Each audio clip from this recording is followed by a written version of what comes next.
बेटी हुई है। निर्मला की 3 बेटी और 2 बेटे हैं। निर्मला अपनी तीनों बेटियों की शादी एक समृद्ध और अच्छे परिवार में करवा देती है। बड़ी बहू मीनू, जो कि गरीब घर की लड़की है, उसे निर्मला कभी ये एहसास नहीं होने देती कि वो एक गरीब घर से है। एक रोज निर्मला अंशुल से कहती है, अंशुल, अब मुझे भी पोते पोतियों का मुंह दिखा दे बेटा। मेरी जिंदगी अब बची ही कितनी है। माँ, क्या तुम भी ना, अब तो अच्छे दिन आए हैं। तुम्हें कुछ नहीं होने वाला। तुम्हें अपने पोते पोतियों के साथ खेलना भी है, और अभी तो कुंज की शादी भी करनी है हमें। हाँ, मुझे जिंदा रखना है ना, तो मुझे मेरा पोता या पोती ला कर दे दे। ठीक है माँ। निर्मला की बातें अंशुल के दिमाग में घूमने लगती है और वो उसी रात मीनू से कहता है, मीनू, हमारी शादी को 5 साल हो गए, अब हमें बच्चा कर लेना चाहिए। माँ का भी मन नहीं लगता। तुम तो ऐसे बोल रहे हो जैसे मैं बच्चा करना नहीं चाहती हूँ। मुझे अगर बच्चे नहीं होते तो क्या करूँ मैं? इसमें मेरी क्या गलती है? इसमें इतना गुस्सा करने की या चिल्लाने की क्या जरूरत है? हम किसी अच्छे डॉक्टर को दिखाते हैं, ट्रीटमेंट करवाते हैं। ट्रीटमेंट से अच्छे अच्छों को बच्चे हो जाते हैं, फिर हमें कैसे नहीं होंगे? ऐसा जरूरी नहीं है। अगर ट्रीटमेंट से भी मुझे बच्चे नहीं हुए तो क्या होगा? सब तो मुझे बांझ कहेंगे ना। मेरे दिल पर क्या गुजरती है तुम्हें क्या पता? सबके बच्चे देखकर मुझे भी लगता है कि मेरा भी बच्चा हो। अरे बाबा, तुम बात को कहाँ से कहाँ लेकर जा रही हो? अगर तुम्हें बच्चे नहीं भी होंगे तो कोई बात नहीं, मैं बच्चा गोद ले लूंगा। तुम पहले अपना ट्रीटमेंट तो करवाओ, तुम्हें कोई कुछ नहीं कहेगा। ठीक है, तो किसी अच्छे डॉक्टर को दिखा लेते हैं। अंशुल अपने दोस्तों से एक अच्छी गायनेकोलॉजिस्ट का पता लगाता है, जिसमें उसे पता चलता है कि उषा सबसे अच्छी गायनो है। मीनू और अंशुल उषा से अपॉइंटमेंट लेकर उसे मिलने जाते हैं। उषा के पास जाकर मीनू उससे अपनी सारी प्रॉब्लम बता देती है। देखिए, मैं अपनी पूरी कोशिश करूंगी कि आपको बच्चा हो जाए, लेकिन इसमें कोई दो राय नहीं है कि आपका केस कॉम्प्लिकेटेड है। कोशिश करने में कोई बुराई नहीं है, बाकी सब तो भगवान के हाथ में है। जी डॉक्टर, ये दवाइयाँ लीजिए और नेक्स्ट वीक मुझसे आकर मिलिएगा। ठीक है। मीनू उषा से मिलकर बहुत इम्प्रेस होती है और अंशुल से कहती है, ये डॉक्टर तो बहुत अच्छी है, लगता ही नहीं कि मैं इनसे पहली बार मिल रही हूँ। हाँ, अच्छे होने से क्या फ़ायदा, ये हमारे घर की मेंबर थोड़ी ना बन जाएगी। चलो घर चलते हैं, जैसा डॉक्टर ने कहा वैसा करना। मीनू चिड़चिड़ाकर अंशुल की ओर देखती है और दोनों घर चले जाते हैं। इसी तरह 1 हफ्ता बीत जाता है। मीनू वापस से उषा से मिलने जाती है। उषा से मिलकर मीनू को एक अपनापन लगने लगता है और वो मन ही मन सोचती है, अगर ये सच में मेरे परिवार की सदस्य बन गई तो कितना अच्छा होगा। मुझे बार बार झमेला ही नहीं रहेगा आने जाने का, और तो और ये मेरा इलाज भी और अच्छे से करेगी। मीनू दवाइयाँ लेकर फिर घर चली जाती है। उसी रात डिनर के वक्त जब मीनू सबको खाना परोस रही थी, तब निर्मला कहती है, मीनू का इलाज चल रहा है, उसे अभी थोड़ा आराम की जरूरत है, तो अब कुंज की शादी कर देनी चाहिए। मैंने हीरल और पलक से कहा है कि कोई अच्छी लड़की ढूंढे। हाँ माँ, वैसे भी अब कुंज ही बचा है, इसकी भी शादी हो जाएगी तो हम फ्री हो जाएंगे। जब सब कुंज की शादी की बात कर ही रहे हैं तो मेरी नज़र में एक अच्छी लड़की है, उषा। अरे उषा डॉक्टर, जो मेरा ट्रीटमेंट कर रही है। क्या तुम ठीक तो हो ना? कोई दौरा तो नहीं पड़ गया? अरे वो इतनी बड़ी डॉक्टर और हमारे घर में शादी करके आएगी। अरे तो मेरे देवर में कौन सी कमी है? कुंज भी तो सीए है, इतना स्मार्ट है, एक बार बात करने में क्या बुराई है? उषा डॉक्टर से बात करके तो देखिए। बहुत ठीक कह रही है, तुम मुझे उषा की फोटो तो दिखाओ। अरे सबके सब ना पागल हो गए हो। मीनू उषा की तस्वीर निर्मला को दिखाती है। उषा की तस्वीर देखकर कुंज कहता है, भाभी आप इसी से दिखवा रही हो? ये तो मेरी क्लाइंट है, मैं ही इसके सारे डॉक्यूमेंट्स देखता हूँ। लो देख लो, खुदा पहाड़ और निकली चुहिया। अब नहीं बोलोगी तुम? कुंज पहले से ही जानता है उषा को। मुझसे कुछ मत कहो, तुम लोग देख लो। ठीक है, मैं खुद उषा से बात कर लूंगी। मीनू के मन में अलग सा चाव छा जाता है और वो अगले दिन उषा से मिलने चली जाती है। डॉक्टर, आज मैं किसी और काम से आई हूँ। मैं अपने देवर का रिश्ता लेकर आई हूँ आपके लिए। कुंज नाम है उसका और आप उसे जानती भी हो। ओह, आप कुंज की भाभी हैं? मैं उन्हें जानती हूँ, बहुत अच्छे इंसान है। तो क्या आप उससे शादी करेंगी? उषा शर्मा जाती है। मुझे कोई ऐतराज नहीं है, आप एक बार कुंज से तो पूछ लीजिए। और इस तरह उषा और अंशुल की शादी धूमधाम से हो जाती है। अब मीनू की डॉक्टर उसकी देवरानी बन जाती है। उषा मीनू के इलाज में कोई कमी नहीं रखती। इसी तरह दिन बीतने लगते हैं और उषा को पता चलता है कि वो प्रेग्नेंट है। उषा कुंज से कहती है, कुंज, मैं माँ बनने वाली हूँ। क्या खबर सुनाई उषा तुमने? मन ही खुश हो गया। भाभी कब से इस दिन का इंतजार कर रही थी। तुम कुछ करो ना ताकि भाभी भी माँ बन पाए। कुंज, मैं अपनी पूरी कोशिश कर रही हूँ, लेकिन उनकी ट्रीटमेंट में लंबा वक्त लगेगा। उनका केस थोड़ा कॉम्प्लिकेटेड है। पूरे घर को इस खुशखबरी के बारे में पता चल जाता है और सब बहुत खुश होते हैं सिवाय मीनू के। मीनू अपने मन में सोचती है, कब जाकर मेरी झोली भरेगी। कल की आई उषा भी अब तो माँ बनने वाली है। अब इस घर में सब उषा को ही पूछेंगे, मेरी तो किसी को कोई कदर ही नहीं होगी। मीनू का चेहरा लटक जाता है। मीनू को देखकर उषा कहती है, भाभी, आप अपना मन छोटा मत कीजिए। मेरा बच्चा भी तो आप ही का है। मैं आपको वचन देती हूँ, मुझे जो भी होगा, चाहे बेटा या बेटी, मैं आपकी गोद में डाल दूंगी। मीनू की आंखें छलक जाती है। उषा, तुम बहुत अच्छी हो। तुम बिना मुझे एक बहन नजर आती है। आज तुमने मेरे लिए जो किया है वो मेरी अपनी सगी बहन भी नहीं करती। ऐसा मत कहो भाभी, बच्चा आपकी गोद में रहे या मेरी गोद में, रहेगा तो इसी घर में ना। मीनू उषा की खूब सेवा करती है। उसे जब देखो कुछ न कुछ खिलाती ही रहती।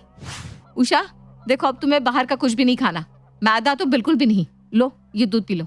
दूध पीने से ना बच्चा गोरा होगा। और हाँ, मुझे मेरा बच्चा गोरा ही चाहिए। निर्मला हंसने लगती है। मीनू, तू किसे समझा रही है? उषा खुद डॉक्टर है, वो सब कुछ जानती है। कोई बात नहीं मम्मी जी। दिन बीतने लगते हैं और इसी तरह 9 महीने बीत जाते हैं और उषा एक नन्ही सी गुड़िया को जन्म देती है। जैसे ही उषा को होश आता है, उषा अपनी बेटी को मीनू की गोद में डाल देती है। भाभी, आज से ये आपकी बेटी है। वैसे भी मैं अपना काम करूंगी या इसे संभालूंगी, आप ही रखिए मेरी गुड़िया को। कुंज उषा का इतना बड़ा दिल देखकर उषा को और भी ज्यादा प्यार करने लगता है। मीनू उषा को अस्पताल से घर ले आती है और बच्ची का बहुत अच्छे से ख्याल रखती है। मम्मी जी, मेरी बेटी का नामकरण आप करेंगी। मीनू की बेटी नीलम, कैसा लगा नाम? नीलम बहुत अच्छा नाम है। मेरी बेटी बड़ी होकर मेरी तरह डॉक्टर बनेगी। नीलम मेरी बेटी है और नीलम को कोई फोर्स नहीं करेगा। उसे जो करना होगा वो वही करेगी। उषा पहले की तरह अस्पताल जाने लगती है और मीनू घर संभालने के साथ साथ नीलम का पालन पोषण करने लगती है। इसी तरह दिन बीतने लगते हैं। नीलम भी मीनू को ही अपनी माँ समझने लगती है। नीलम अब स्कूल जाने लायक हो जाती है। एक रोज उषा मीनू से कहती है, भाभी, मैं नीलम का एडमिशन स्कूल में करवा देती हूँ। नहीं नहीं उषा, अभी तो मेरी बेटी बस 3 साल की हुई है। अभी से उसे कैसे स्कूल भेज लूं? भाभी, हर कोई अपने बच्चे का इसी उम्र में एडमिशन करवाता है। स्कूल जाएगी तो कुछ सीखेगी। तू रहने दे, मैं अभी इसका एडमिशन नहीं करवाने वाली, बोल देती हूँ। जब तक मेरी बच्ची 5 साल की नहीं हो जाती तब तक वो स्कूल नहीं जाएगी। किसी को भी उसकी चिंता करने की जरूरत नहीं है। अभी उसकी माँ बैठी है। भाभी, अब क्यों नहीं समझ रही हो? तू रहने दे, मैं देख लूंगी, कहा ना तुझसे। उषा वहां से चली जाती है और कुंज से कहती है, भाभी, नीलम को बिगाड़ रही है। नीलम के प्यार में वो पूरी तरह से अंधी हो गई है। अरे छोड़ दो ना तुम, वक्त आने पर भाभी खुद ही समझ जाएंगी। बहुत दिनों के बाद उन्हें माँ बोलने वाला कोई आया है। दिन बीतने लगते हैं। मीनू नीलम की हर छोटी बड़ी जिद को पूरा करने लगती है। एक रोज अंशुल कहता है, नीलम को तुमने कुछ ज्यादा ही बिगाड़ रखा है। 5 साल के बच्चे अपने हाथों से खाना खाते हैं, लेकिन वो तुम्हारे बिना खाती तक नहीं। बहू, अंशुल ठीक कह रहा है। अगर तू कहीं चली गई तो नीलम तो भूखी रह जाएगी। बच्चे को ऐसा बनाना चाहिए कि वो किसी भी परिस्थिति में रह जाए। मम्मी जी, मैं नीलम को छोड़कर कहीं नहीं जाने वाली। मेरी बेटी हमेशा मेरे पास ही रहेगी। एक ही बच्ची है और मैं उसके नाज नहीं उठाऊंगी तब तो बेकार है सब कुछ। अब सब मीनू को समझाना छोड़ देते हैं क्योंकि वो किसी की बात सुनती ही नहीं। नीलम अब बड़ी हो गई है, स्कूल जाने लगी है। तभी एक रोज मीनू को पता चलता है कि वो माँ बनने वाली है। मैं माँ बनने वाली हूँ। इतने दिनों की तपस्या मेरी पूरी हो गई। जब तक मेरी डिलीवरी होगी, नीलम 10 साल की हो जाएगी। अपने दोनों बच्चों को मैं अच्छे से संभाल पाऊंगी। मीनू ये बात पूरे घर को बताती है और अंशुल की आंखें नम हो जाती है। मैं ना कहता था, भगवान के घर में देर है अंधेर नहीं। ये तो तूने बहुत अच्छी खबर सुनाई है बहू। कांग्रेचुलेशंस भाभी। उषा, ये भी तेरी वजह से ही मुमकिन हो पाया है। तू ना होती तो शायद हमारी जिंदगी में कभी ऐसा दिन नहीं आ पाता। निर्मला अपने गले से सोने की चेन निकालकर उषा को पहना देती है। उषा के गले में चेन देखकर मीनू के दिल का चैन छीन जाता है। वो मन ही मन कहती है, ये चेन तो मम्मी जी को मुझे देना चाहिए था। भगवान, बस मुझे बेटा दे देना, फिर सब मेरे वश में होगा। दिन बीतने लगते हैं। उषा मीनू की देखभाल बहुत अच्छे से करती है। भाभी, आपकी डिलीवरी बस अच्छे से हो जाए और मुझे कुछ नहीं चाहिए। हाँ, मुझे पता है, तू मेरा कितना भला सोचती है। मीनू के मन में उषा के लिए खार भरने लगता है। दिन बीतने लगते हैं और मीनू की डिलीवरी हो जाती है। वो एक प्यारे सी बेटी को जन्म देती है। जैसे ही मीनू को अपना बेटा होता है, उसके तेवर और रवैया नीलम की तरफ बदल जाते हैं। मम्मा, छोटा बाबू आया है, मुझे भी उसे गोद में लेना है। नीलम बच्चे को छूने लगती है। तभी मीनू नीलम का हाथ झटका कर कहती है, तुम्हें मना किया था ना छूना नहीं, फिर भी समझ में नहीं आता। मेरा बेटा बीमार हो गया तो मैं क्या करूंगी। अरे बच्ची है नीलम।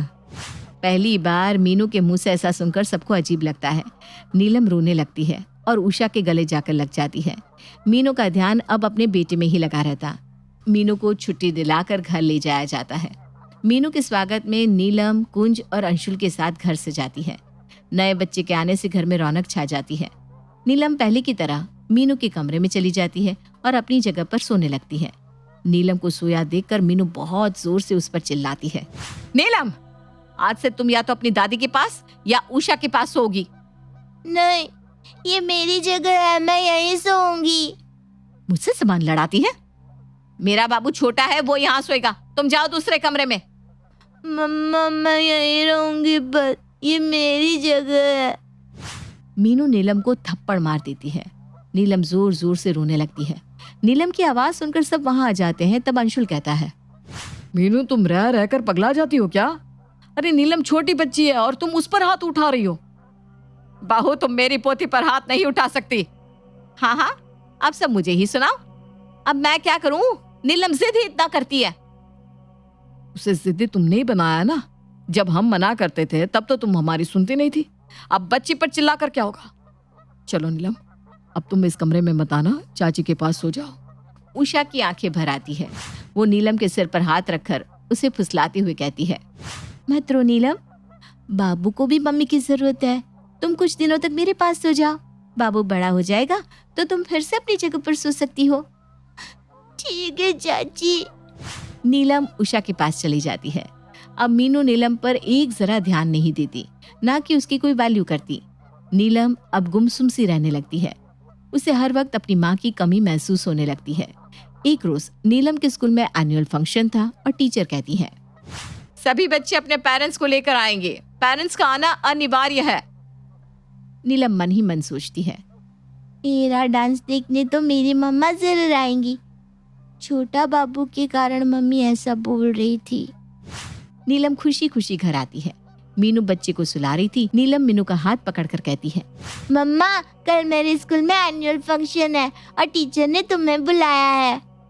ठीक है, तुम अपने पापा को लेकर जाना, मुझे टाइम नहीं है। ना, तुम्हें चलना होगा मम्मी। मुझे नहीं पता, आजकल तुम मेरे साथ भी नहीं बैठती, ना मेरा होमवर्क करवाती हो। इस घर में इतने लोग हैं ना, जाओ उन लोगों के साथ खेलो। उषा तुम्हारा होमवर्क करवा देगी। मैं नहीं जा सकती कल तुम्हारे साथ। यहाँ शोरगुल मत करो, बाबू सो रहा है। मीनू उठकर वहां से चली जाती है। नीलम रोती हुई निर्मला के गले लगकर कहती है, दादी, मम्मा को क्या हुआ? वो बदल गई है। रो मत मेरी बच्ची, कुछ नहीं हुआ है, वो थोड़ी बिजी है ना अभी। निर्मला को नीलम की चिंता सताने लगती है।